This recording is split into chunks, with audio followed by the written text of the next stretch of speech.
Bonjour à toutes et à tous, nous sommes en direct depuis La Rochelle. Comme vous voyez, il fait toujours beau à La Rochelle. Mais là n'est pas le propos. Le propos, c'est que nous sommes aujourd'hui avec Jean-Marc Soubest. Jean-Marc Soubest qui est un élu vert à la municipalité de La Rochelle et à qui nous allons demander sa réaction s'agissant de la démission de Nicolas Hulot ce matin. Alors Jean-Marc Soubest, qu'est-ce qu'elle vous inspire cette démission ? Elle m'inspire beaucoup de choses. J'ai suivi comme beaucoup en direct sur France Inter ce matin l'annonce chargée d'émotion de la démission de Nicolas Hulot. D'abord, ce qui m'inspire, c'est beaucoup de respect pour l'homme, un homme libre qui s'est engagé par choix avec ce gouvernement d'Emmanuel Macron, qui s'est engagé depuis toujours dans le combat écologiste et qui aujourd'hui fait passer l'objectif du combat pour l'urgence climatique et au-delà de ses intérêts personnels et de sa carrière politique. On peut lui reprocher beaucoup de choses à Nicolas Hulot, on peut lui reprocher certains choix, mais il est toujours dans cet axe fondamental qui est celui qui représente l'axe qu'ont en commun les écologistes, c'est de mettre la question environnementale et d'abord la question climatique au cœur des prises de décision politiques, au cœur d'un changement de société qui est aujourd'hui nécessaire. Alors vous avez vu qu'hier il y avait une réunion avec les chasseurs. Est-ce que vous pensez que cette réunion, qui a priori s'était bien passée, a été le déclencheur de cette décision ? Déclencheur, je ne peux pas le dire, seul Nicolas pourrait vraiment l'affirmer. Ce qu'il a dit ce matin, c'est que c'était peut-être la goutte d'eau qui avait fait déborder un vase de déception. Déception sur le glyphosate, déception sur la biodiversité, déception sur le changement de modèle agricole, déception sur finalement la non-priorité budgétaire de la transition écologique et toutes ces petites déceptions ont fait que l'homme, fidèle à ses convictions, a fait le choix de partir librement. Je crois qu'il n'en a même pas averti au préalable ni le président de la République ni le Premier ministre. Et je crois que c'est révélateur de ce qu'il est. Nous avons entendu ce matin Monsieur Jadot s'exprimer à propos de cette démission et il a dit, je le cite, qu'il il pense que Nicolas Hulot a été instrumentalisé par Emmanuel Macron. Vous en pensez quoi, vous ? C'est tout à fait le cycle d'Emmanuel Macron d'instrumentaliser les uns ou les autres pour sa politique ou ses objectifs personnels. Ce qui est sûr, c'est qu'on a eu la rencontre de deux hommes. Emmanuel Macron avec son projet de devenir président de la République et de soi-disant changer le monde et mettre fin au vieux monde. Et puis on a eu Nicolas Hulot, un homme convaincu de ses idées, convaincu qu'il pouvait convaincre les autres. Et force est de constater un an après, 15 mois après, Nicolas Hulot n'a pas pu convaincre un Macron qui finalement est le produit du vieux monde et l'homme politique qui continue à faire la politique du monde ancien, c'est-à-dire d'un monde productiviste où la croissance à court terme est le seul des objectifs, alors qu'il faut changer de paradigme. Mais ça, les écologistes le disent depuis longtemps. Alors est-ce que cette démission, vous, Jean-Marc Soubest, va vous donner beaucoup plus de motivation pour justement faire face aux enjeux climatiques qui s'ouvrent devant nous ? C'est pas la démission de Nicolas Hulot qui va donner plus de conviction. On a au cœur de notre action ces convictions depuis longtemps. On essaye de les mener dans un exécutif où la majorité n'est pas écologiste, mais où la force de conviction qu'on peut avoir, même si on n'est que 5 élus, nous permet de gagner sur certains sujets.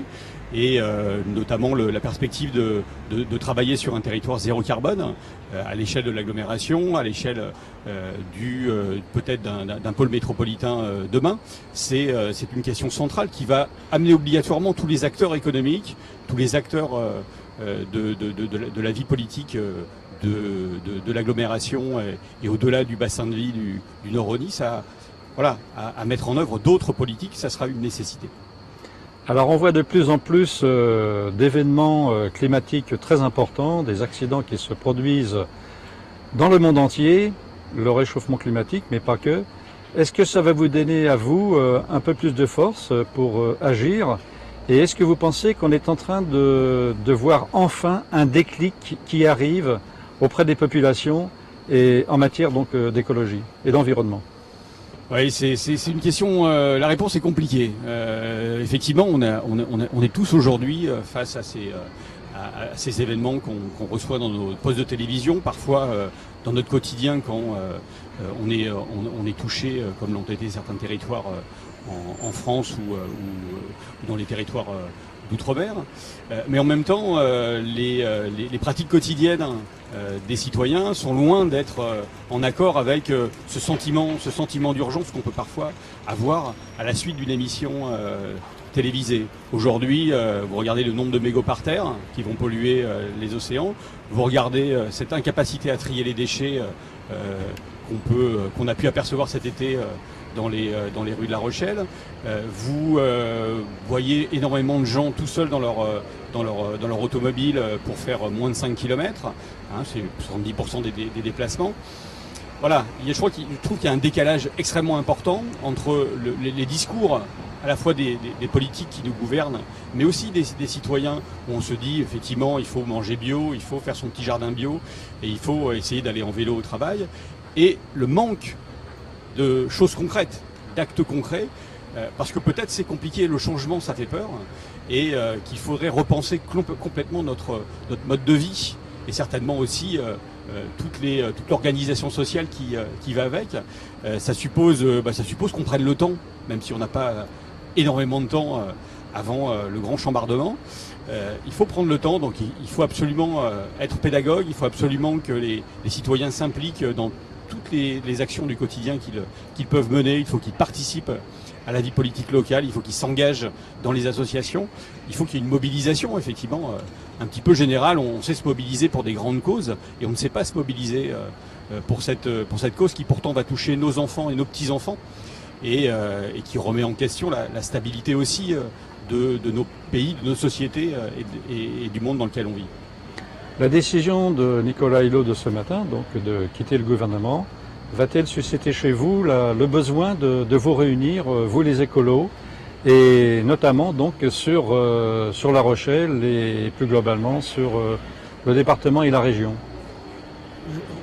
La démission de Nicolas Hulot, c'est un événement politique. Aujourd'hui, le combat écologique, le combat des écologistes, il doit être mené bien évidemment au quotidien. On aura une réunion de rentrée, on fera le point sur à la fois cette démission de Nicolas Hulot, sur notre incapacité aussi à rassembler autour de cette question environnementale plus largement, et au-delà d'Europe Écologie Les Verts. Il est impensable qu'on n'arrive pas à faire sur la question écologique ce que les partis de gauche ont réussi à faire à la fin du 19e siècle sur la question sociale. Il y a les mêmes enjeux, il y a la même profondeur de réflexion à avoir. Il faut arriver ensemble à trouver des solutions qui soient partagées par le plus grand nombre. Bien, merci Jean-Marc Soubeste. Vous étiez en direct sur Web TV Info. Merci. À très bientôt. À bientôt Web TV Info.